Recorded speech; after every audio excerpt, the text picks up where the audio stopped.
इस पश्चिमी रेतीले मैदान की जब आप बात करते हो तो पश्चिमी जो रेतीला मैदान आता है इसको आपने दो पार्टों में बांट दिया था, शुष्क रेतीला मैदान और अर्ध शुष्क रेतीला मैदान। फिर जब आप शुष्क रेतीले मैदान की बात करते हो तो उसको दो पार्टों में आपने बांटा हुआ है, एक तो बालुका स्तूप युक्त क्षेत्र और एक आता है बालुका स्तूप मुक्त क्षेत्र। उन दोनों की अपन चर्चाएं कर चुके थे। और नेक्स्ट जब हम बात करते हैं तो नेक्स्ट आता है अपने कौन सा भी सेकंड पार्ट, जिसको आप क्या कहते हो, अर्ध शुष्क रेतीला मैदान। और इस अर्ध शुष्क रेतीला मैदान की जब आप बात करते हो तो ये अर्धशुष्क जो रेतीला मैदान है, इधर आपके अरावली पर्वतमाला है, इधर 25 सेंटीमीटर वर्षा रेखा द्वारा है। तो इन दोनों के द्वारा ये क्या हो जाता है, अलग हो जाता है। यानी इसको आप कैसे कहोगे कि पश्चिमी जो अर्धशुष्क जो रेतीला मैदान है, यह शुष्क रेतीला मैदान से तो कितने सेंटीमीटर बेटा, 25 सेंटीमीटर वर्षा रेखा के द्वारा, तथा अरावली कह दो या फिर पूर्वी राजस्थान से आप कह सकते हो 50 सेंटीमीटर वर्षा रेखा के द्वारा क्या हो जाता है, अलग हो जाता है। तो यहां पर हम देखते हैं कि ये आपके अर्ध शुष्क रेतीला मैदान आता है, ये अरावली पर्वतमाला से या फिर पूर्वी राजस्थान से तो कितने सेंटीमीटर, 50 सेंटीमीटर वर्षा रेखा द्वारा, जबकि इस शुष्क रेतीला मैदान से ये कितने सेंटीमीटर वर्षा रेखा के द्वारा, 25 सेंटीमीटर वर्षा रेखा के द्वारा अलग होता है। अगर यहां पर हम बात करें अर्ध शुष्क रेतीला मैदान की, तो अर्ध शुष्क जो रेतीला मैदान है इसको आप चार उपभागों में बांटते हो। तो इसके चार उपभाग कौन कौन से आते हैं, तो नंबर एक आपके आता है घग्गर का मैदान। और ये घग्गर का जो मैदान है कौन कौन से जिलों में भी, हनुमानगढ़ और गंगानगर, यानी ये वाला जो पार्ट आता है इसकी जब आप बात करते हो, देखिए यहां पर जब हम बात करते हैं तो ये वाला जो पार्ट आता है नंबर एक, इसको आप कहते हो घग्गर का मैदान। इसके बाद में यहां पर अगर अपन बात करें सेकंड पार्ट की, तो ये जो सेकंड जो पार्ट आता है, इस सेकंड पार्ट को आप कहते हो शेखावाटी क्षेत्र, जो आपके सीकर, चूरू और झुंझुनू जिलों में फैला हुआ है। इसके बाद में नंबर थर्ड जो आता है, ये आपके आता है भी कौन सा, नागौरी उच्च भूमि, जो आपके नागौर, डीडवाना, कुचामन और अजमेर में विस्तृत है। और इसके बाद में नंबर 4 पॉइंट आता है, और नंबर 4 की जब आप बात करते हो तो इसी को आप क्या कहते हो, लूनी बेसिन, या फिर किसके नाम से जानते हो, गौड़वाड़ प्रदेश के नाम से आप जानते हो। और ये जो लूनी बेसिन या गौड़वाड़ प्रदेश है, इसका जो विस्तार है आपके बाड़मेर में, जालौर में, सिरोही में, पाली में, और अभी बालोतरा अलग कर दिया है आपने बाड़मेर से, तो इन जिलों में इसका विस्तार पाया जाता है। अब ये जो चार जो पार्ट किए गए हैं, इन चारों पार्टों की आपको एक एक की बात करनी है। तो देखिए इनमें से नंबर एक अपन को पार्ट स्टार्ट करना है कौन सा, घग्गर का मैदान। और घग्गर के मैदान की जब आप बात करते हो तो देखिए ये जो घग्गर का मैदान है, ये आपके किन किन जिलों में फैला हुआ है, ये आपके हनुमानगढ़ और गंगानगर जिलों में फैला हुआ है। अगर यहां पर हम बात करें तो हम इस वाले पार्ट की बात कर रहे हैं भी, तो ये वाला जो हिस्सा है, यानी इसका अर्धशुष्क रेतीले मैदान का या फिर राजस्थान बांगर का सबसे उत्तरी जो भाग है, उसको किसके नाम से जाना जा रहा है, घग्गर के मैदान के नाम से जाना जाता है। चूंकि इसको घग्गर का मैदान क्यों कहते हैं, तो यहां पे बहने वाली प्रमुख जो नदी है वो कौन सी नदी आती है, घग्गर नदी आती है, इसी वजह से इसका नाम क्या पड़ता है, घग्गर का मैदान। यहां पे आज आपके घग्गर नदी बह रही है। यहीं पर जब हम बात करते हैं तो प्राचीन काल में यहीं पर एक नदी प्रवाहित होती थी, सरस्वती, एक नदी प्रवाहित होती थी दृष्टवती, एक नदी प्रवाहित होती थी चौतांग। ये नदियां जो हैं ये ऋग्वैदिक समय में जब हम बात करते हैं तो ऋग्वैदिक समय में यहां पर बहती थी, यानी प्रवाहित होती थी। लेकिन वर्तमान में ये जो नदियां हैं ये क्या हो चुकी हैं भाई, विलुप्त हो चुकी हैं। क्या हो चुकी हैं, विलुप्त हो चुकी हैं। अब इनका जो विलुप्त मार्ग है, उस विलुप्त मार्ग में कौन सी नदी बह रही है, घग्गर नदी। इसी वजह से घग्गर नदी को आप क्या कहते हो, मृत नदी, नट नदी, सौतर नदी, या फिर राजस्थान का शोक के नाम से आप जानते हो। तो राजस्थान का शोक क्यों कहते हैं इसको, क्योंकि ये मार्ग बदल लेती है, और जब मार्ग बदल लेती है तो ये जन धन की हानि पहुंचाती है। इसी वजह से इसको क्या कह दिया जाता है, राजस्थान का शोक अपन कहते हैं। तो इसके बाद में ये जो घग्गर नदी है, ये से घग्गर नदी जब ये यहाँ शिवालिक की पहाड़ियों से निकल करके आती है, तो यहां से इसके साथ में जो भी रेत यानी रेत कह दें, मिट्टी, कंकड़, पत्थर, बजरी, जो भी कुछ बह करके आता है, उसका क्या है कि यहाँ पे हनुमानगढ़, गंगानगर जिलों में जमाव कर दिया जाता है। और इसके द्वारा जो अपवाहित जो पदार्थ होते हैं या फिर बहा करके लाए गए जो पदार्थ होते हैं, यानी चिकनी मिट्टी कह सकते हो आप एक तरह से, तो उसका यहाँ पर एक मैदान बन जाता है। तो अपन सीधा कह सकते हैं कि घग्गर जो नदी है, इस घग्गर नदी के द्वारा जो चिकनी मिट्टी होती है, उस चिकनी मिट्टी के द्वारा जो निर्मित जो मैदान होता है, उस निर्मित मैदान को क्या कहा जाता है, तो उसको कहा जाता है बेटा बग्गी। क्या कहते हैं, बग्गी, या फिर उसी को कहा जाता है काठी। तो बग्गी या काठी क्या है, तो हनुमानगढ़, गंगानगर जिलों में घग्गर नदी के द्वारा बहा करके लाई गई जो चिकनी रेतीली जो मिट्टी होती है, उसके द्वारा निर्मित जो मैदान होता है वो बग्गी या काठी कहलाता है। इसके बाद में अगर अपन बात करें, जैसे मान लीजिए ये आपके कोई नदी है अभी, ठीक है, अभी जैसे अपन बात करें, ये मान लीजिए घग्गर नदी है, तो घग्गर नदी है, तो अगर अपन बात करें ये इसके कौन सा वाला भाग है भाई, ये इसके किनारे हैं कि नहीं, और इसके जो किनारे होते हैं घग्गर नदी के, इनके किनारों को क्या बोला जाता है, तो इसके किनारों को बोला जाता है नाली। ठीक है भाई, तो अपन कह सकते हैं इसका पाट कह दो, या फिर अपन क्या कह सकते हैं किनारा। तो इसका पाट या फिर जो किनारा होता है उसे किसके नाम से जाना जाता है, उसे नाम दिया जाता है नाली। क्या नाम दिया जाता है भाई, नाली।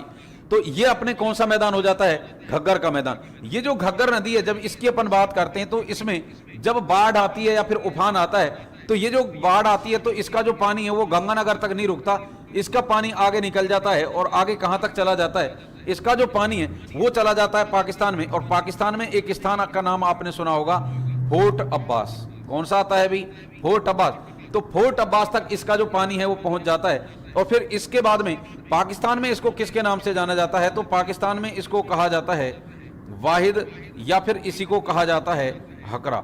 तो पाकिस्तान में जिसको आप मृत नदी, नट नदी, सौतर नदी, राजस्थान का शोक या फिर घग्गर नदी कह रहे थे, उसी को पाकिस्तान में किसके नाम से जाना जाता है बेटा, उसी को कहा जाता है वाहिद या फिर हकरा नदी। तो स्क्रीनशॉट लेना है तो आप एक बार स्क्रीनशॉट ले लें।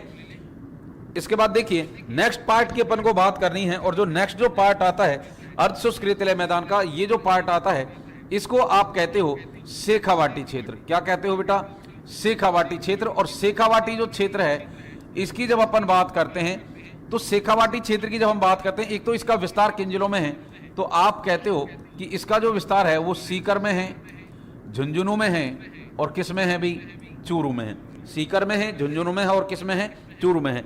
अगर इस क्षेत्र की जब हम बात करते हैं तो देखिए हम कौन से वाले क्षेत्र की बात करना चाह रहे हैं, तो देखिए यहां पर जब हम बात करते हैं तो इस प्रकार से तो आपके आती है भी कौन सी रेंज, अरावली पर्वतमाला। इसके बाद में अगर हम बात करें तो यहां पर आपके हो गया अभी अर्धशुष्क रेतीला मैदान। ये वाला जो पार्ट था इसको आपने क्या कह दिया, घग्गर का क्षेत्र। और इसके बाद में अगर अपन बात करें ये जो क्षेत्र आता है, इस वाले क्षेत्र की जब आप बात करते हो तो ये जो क्षेत्र आता है इसी को आप कहते हो शेखावाटी क्षेत्र। ये जो शेखावाटी जो क्षेत्र है, इस शेखावाटी क्षेत्र की जब हम बात करते हैं तो ये आपके एक तो फैला हुआ है किन जिलों में भी, ये आपके फैला हुआ है गंगानगर, हनुमानगढ़ जिलों में। ठीक है भी, सॉरी सीकर, झुंझुनू और चूरू जिलों में ये फैला हुआ है। अगर इसकी अपन बात करें तो ये जो क्षेत्र है ये एक अंतः प्रवाही नदियों का क्षेत्र है। कैसा है भाई, अंतः प्रवाही नदियों का क्षेत्र है। अंतः प्रवाही नदियों के क्षेत्र का मतलब क्या है, यानी यहाँ पे जो नदियां हैं वो ऐसी नदियां होती हैं कि जिनकी उत्पत्ति स्थल से होती है और स्थल में क्या हो जाती हैं, समाप्त हो जाती हैं। दूसरा अगर अपन बात करें ये जो शेखावाटी जो क्षेत्र होता है, इस शेखावाटी क्षेत्र की अपन बात करें तो यहाँ की जो प्रमुख नदी है, किसकी बात करें भी, प्रमुख नदी की, तो यहाँ की जो प्रमुख नदी है वो आती है कांतली नदी। कौन सी नदी आती है बेटा, कांतली नदी। और ये जो कांतली नदी है इसका जो उद्गम है, यानी जैसे ये आपने पढ़ा हुआ है सीकर जिला, और सीकर के ऊपर कौन सा आता है, झुंझुनू जिला। यहां पर अगर अपन बात करें तो ये जो सीकर जिला है, इस सीकर जिले में यहां पर कुछ पहाड़ियां हैं और इन पहाड़ियों को कहा जाता है खंडेला की पहाड़ी। इन खंडेला की पहाड़ियों से अगर अपन बात करें तो कांतली नदी निकलती है और ये इस प्रकार से सीकर और फिर झुंझुनू में जाकर के क्या हो जाती है, विलुप्त, यानी अंतः प्रवाही नदियों का उदाहरण प्रस्तुत करती है। इस नदी का जो प्रवाहित क्षेत्र होता है, कौन सी नदी का बेटा, कांतली नदी का, तो इसका जो प्रवाहित जो क्षेत्र होता है, इसके प्रवाहित क्षेत्र को क्या कहा जाता है, तो इसके प्रवाहित क्षेत्र को कहा जाता है तोरावाटी। क्या कहते हैं भी, तोरावाटी। तो यहां पर अगर अपन बात करें तो तोरावाटी का मतलब क्या होता है, तो ये जो कांतली नदी है इसका जो प्रवाहित क्षेत्र जो होता है उसको किसके नाम से जाना जाता है, तोरावाटी के नाम से जाना जाता है। और आप जब राजस्थान में कल्चर पढ़ते हो, इतिहास पढ़ते हो, तो या फिर संस्कृति पढ़ते हो, कला संस्कृति, तो वहां पर आपने बोलियों का एक टॉपिक आता है, और जब बोलियों का टॉपिक आता है उसमें आपने सुना होगा तोरावाटी बोली। ठीक है भी, तो तोरावाटी जो बोली है वो यही बोली जाती है। ठीक है, और तोरावाटी कैसे किसके कारण है, तो वो कांतली नदी का जो अपवाह होता है उसको आप तोरावाटी कहते हो। इसके बाद में अगर हम बात करें तो देखिए ये जो क्षेत्र है, इस क्षेत्र की जब हम बात करते हैं तो इस क्षेत्र में पाए जाते हैं कुएं। क्या बनाए जाते हैं भी, कुएं बनाए जाते हैं। और ये जो कुएं होते हैं, अब ये कुएं तो ऐसा नहीं भी वहीं पे पाए जाते हैं, कुएं तो अपने यहाँ भी पाए जाते हैं। और जब यहाँ पर हम कुओं की बात करते हैं तो यहाँ पर जो कुएं होते हैं वो दो तरह के होते हैं। एक तो होते हैं कच्चे कुएं। कैसे कुएं भी, कच्चे कुएं, यानी आपने जमीन में गड्ढा खोद दिया, उसमें फरमा वगैरह यानी उसको पक्का नहीं किया है, जिसको आप अपनी देहाती भाषा में बोलते हो कुइया या फिर कुई। ठीक है भी, तो जिसको आप कुइया कुइया कुइया कह रहे हो, यानी वो वहां पर कच्चे कुएं हैं। और वहां पर कच्चे कुओं को क्या कहा जाता है, तो कच्चे कुओं को कहा जाता है जोहड़। जबकि अगर आपने गड्ढा खोदा और उसमें फरमा वगैरह डाल दिया, यानी उसको आपने पक्का कर दिया है, तो कौन सा कुआं कहलाएगा भाई? पक्का कुआं। और पक्के जो कुएं होते हैं उनको क्या कहा जाता है? नाडा। तो पक्के कुओं को क्या कहा जाता है? नाडा के नाम से जानते हैं। और ये जो कुएं होते हैं, इन कुओं का जो गहरा भाग होता है या फिर गहरा जो स्थान होता है, यानी आप कहते हो चुबान एक तरह से, तो चुबान जिसको आप कह रहे हो उसी को ये कहते हैं चोभी। किसके नाम से जानते हैं बेटा? चोभी के नाम से जानते हैं। तो देखिए हम बात कर रहे हैं भी किसकी? शेखावाटी क्षेत्र की। किसकी बात कर रहे हैं? शेखावाटी क्षेत्र की।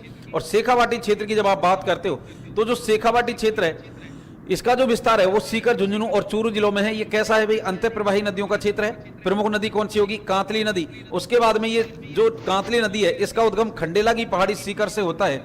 और ये जो नदी है, इस नदी की जब आप बात करते हो तो देखिए इस नदी की जब हम बात करते हैं तो ये खंडेला की पहाड़ी से इसका उद्गम होता है और ये आपके सीकर, झुंझुनू जिलों में बहती है। इसका जो प्रवाहित जो क्षेत्र होता है वो क्या कहलाता है बेटा? तोराबाटी कहलाता है। इसके बाद में अगर हम बात करें, ये जो शेखावाटी क्षेत्र है, इस शेखावाटी क्षेत्र में पाए जाते हैं कुएं। और ये जो कुएं पाए जाते हैं, यहां पर अगर कच्चे कुएं हैं तो क्या कहलाएंगे? जोहड़। और पक्के कुएं जो होते हैं उनको क्या कहा जाता है? नाड़ा। और कुएं का जो गहरा भाग होता है, यानी जैसे मान लीजिए इसको आप ऐसे कह सकते हैं, मान लीजिए ये कोई गड्ढा खोद दिया है, तो यहां पर जब हम बात करेंगे ये जो कुआं होगा ये इसका गहरा भाग होगा कि नहीं होगा? तो इसका जो गहरा भाग होता है ये क्या कहलाता है बेटा? चोभी कहलाता है। ठीक है। इसके बाद में अगर हम बात करें शेखावाटी क्षेत्र की, तो शेखावाटी जो क्षेत्र है, इस शेखावाटी क्षेत्र में जब हम बात करते हैं तो देखो शेखावाटी क्षेत्र की जब आप बात करते हो तो ये जो शेखावाटी क्षेत्र है, यहां पर एक तो क्या मिलेंगे आपको?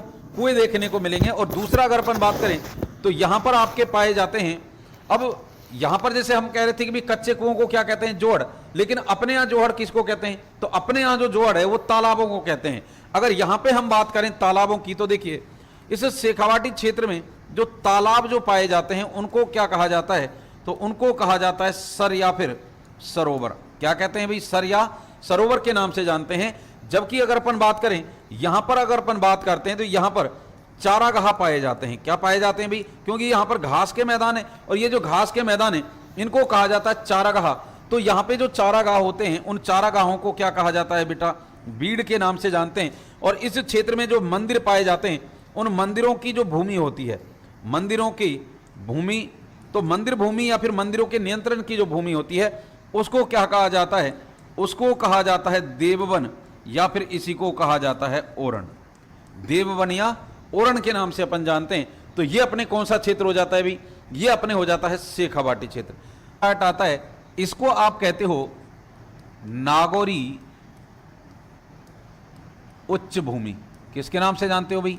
नागौरी उच्च भूमि के नाम से। और नागौरी उच्च भूमि की जब अपन बात करते हैं तो ये आपके नागौर और अजमेर जिलों वाला क्षेत्र है। इस क्षेत्र की अगर अपन बात करें तो इस क्षेत्र को नागौरी उच्च भूमि कहते क्यों हैं?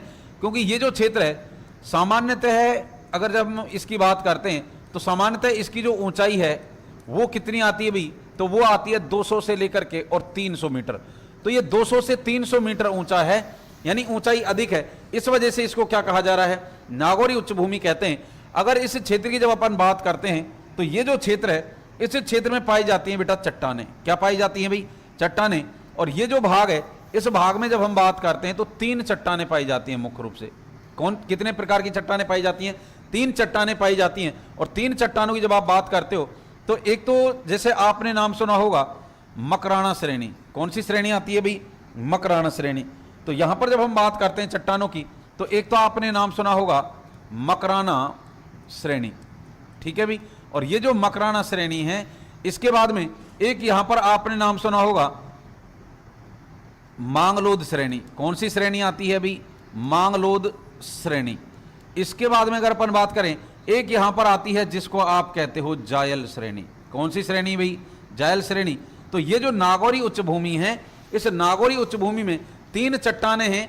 कौन कौन सी हैं भाई? जायल श्रेणी, मांगलोद श्रेणी और मकराना श्रेणी। जब आप इस जायल श्रेणी की बात करते हो, किसकी बात करते हो?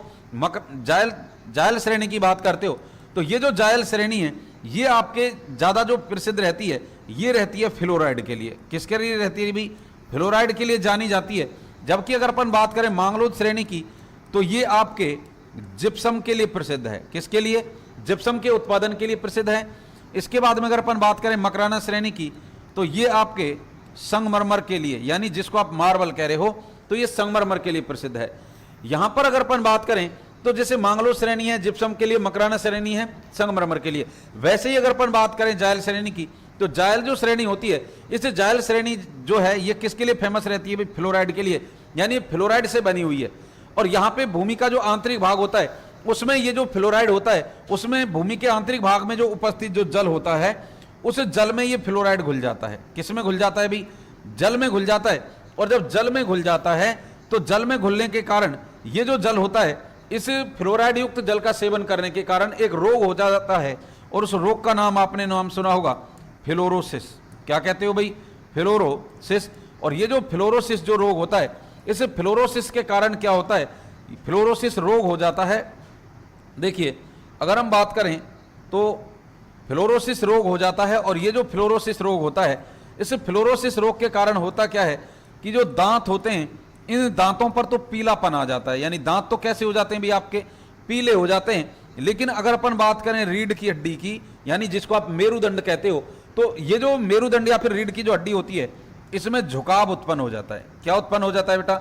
झुकाव उत्पन्न हो जाता है। और झुकाव यानी एक तो व्यक्ति कोई सीधा चले और एक कोई व्यक्ति झुक करके चले, तो व्यक्ति जो झुक करके चलता है ना, उस झुक करके चलने वाले व्यक्ति को आप क्या कहते हो? कुबड़ा। क्या कहते हो भाई? कुबड़ा। इसी वजह से यहाँ के जो लोग हैं वो लोग कौन से रोग से ग्रसित हैं? ये जो रोग हैं, यानी नागौरी उच्च भूमि की जब आप बात कर रहे हो तो हमने क्या बात की कि एक तो भाई हमने बात की थी, एक तो पाया जाएगा कहां पर? नागौर में। कहां पर पाया जाएगा? नागौर में। नागौर से कौन सा जिला अलग कर दिया है? डीडवाना, कुचामन। और एक इसका विस्तार आंशिक रूप से किस में पाया जाएगा? अजमेर में। तो ये जो बेल्ट है, ये जो क्षेत्र है, इसकी जब हम बात करते हैं, यानी ये वाला जो पार्ट है, ठीक है भाई, ये वाला जो पार्ट है राजस्थान में, ये वाला जो पार्ट है, इसकी हम बात कर रहे हैं। और ये जो क्षेत्र है, इसी को आप नागौरी उच्च क्षेत्र के नाम से जान रहे हो। और ये जो क्षेत्र है, यहाँ के जो लोग हैं वो कौन से रोग से ग्रसित हैं बेटा? वो फ्लोरोसिस रोग से ग्रसित हैं। इसी वजह से यहाँ के जो लोग हैं वो झुक करके चलते हैं। और जब झुक करके चलते हैं तो हम कहते हैं भी जो झुक करके चलता है उस आदमी को क्या कहते हैं? कुबड़ा आदमी। तो इसी वजह से ये जो नागौरी उच्च जो भूमि है, इस नागौरी उच्च भूमि को क्या कह दिया जाता है? इसको कहा जाता है राजस्थान की कुबड़ पट्टी। क्या कहते हैं भाई? राजस्थान की कुबड़ पट्टी, या फिर इसी को कहा जाता है, अब कुबड़े कोई एक नाम और देते हो क्या? बांका। तो इसीलिए इसको कह दिया जाता है राजस्थान की बांका पट्टी, या फिर इसी को एक नाम और दिया जाता है ज्योग्राफिकल लैंग्वेज में, जिसको आप कह देते हो हॉच बेल्ट। क्या कह देते हो भाई? Hooch belt. तो यहां पर जब हम बात करते हैं तो ये आपके नागौरी जो उच्च भूमि है इसकी बातें हो जाती हैं। तो नागौरी उच्च भूमि जो है, नागौरी उच्च, और नंबर 4 जो है, इसकी जब हम बात करते हैं तो इसको कहा जाता है लूनी बेसिन। क्या कहते हैं बेटा? लूनी बेसिन, या फिर इसी को कहा जाता है गौड़वाड़ प्रदेश। लूनी बेसिन कह दो, या फिर इसी को क्या कहेंगे? गौड़वाड़ प्रदेश। ठीक है भाई। तो लूनी बेसिन या फिर जो गौड़वाड़ प्रदेश है, इसकी जब आप बात करते हो तो लूनी बेसिन या गौड़वाड़ प्रदेश से अपना तात्पर्य क्या है? तो लूनी बेसिन या गौड़वाड़ प्रदेश से अपना जो तात्पर्य है वो ये है, देखिए यहां पर जब हम बात करते हैं तो ये जो क्षेत्र है, ये जो क्षेत्र है, इस क्षेत्र की अपन बात कर रहे हैं। और इसी क्षेत्र की जब हम बात करते हैं तो इसको क्या कहा जाता है? इसको कहा जाता है लूनी बेसिन या गौड़वाड़ प्रदेश। यहां पर जब हम बात करते हैं लूनी बेसिन या गौड़वाड़ प्रदेश की, तो इसकी विशेषताएं क्या हैं, क्या चीजें हैं? देखिए यहां पर अगर अपन बात करते हैं तो सबसे पहले यहां पे बात करते हैं इसके विस्तार की, कि ये जो क्षेत्र है ये किन किन जिलों में फैला हुआ है। तो इसका जो विस्तार है, जैसे आपके बाड़मेर हो गया, बाड़मेर से अलग कौन हो गया भाई? बालोतरा हो गया। कौन हो गया? बालोतरा हो गया। इसके बाद में अगर अपन बात करें तो कौन सा जिला हो गया? जालौर हो गया। इसके बाद में जैसे आपके पाली हो गया। इसके बाद में जैसे आपके एक आंशिक भाग इसका में किसका भी आ जाएगा? सिरोही का। ठीक है भाई। यहां पर जब हम बात करते हैं तो इसी को आप लूनी बेसिन या गौड़वाड़ प्रदेश के नाम से जानते हो।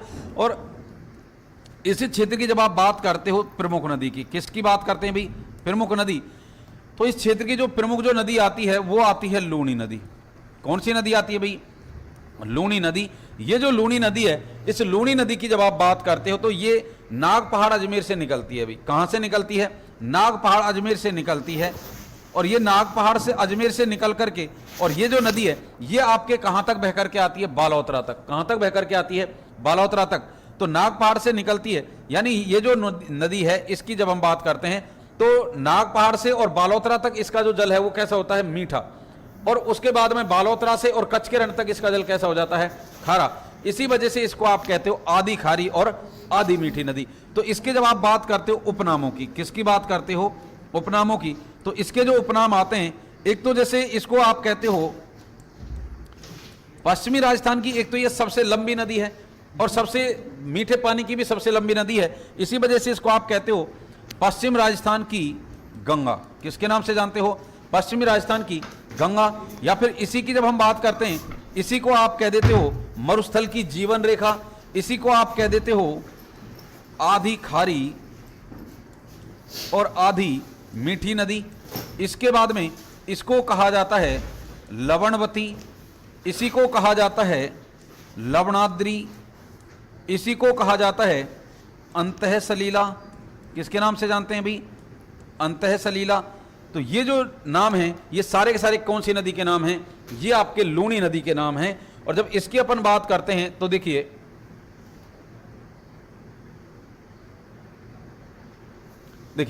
लूणी नदी की जब हम बात करते हैं तो इसको आधी खारी आधी मीठी नदी के नाम से जाना जा रहा है। इसके बाद में अगर अपन बात करें तो ये जो नदी है, इस नदी की जब आप बात करते हो तो देखिए हम क्या कह रहे थे, हम ये कह रहे थे कि ये जो नदी है यहाँ अजमेर से निकलती है, यहाँ से निकलते हुए ये नदी इस प्रकार से बह करके आती है और यहाँ पर एक स्थान आता है, इस स्थान को आप कहते हो बालोतरा।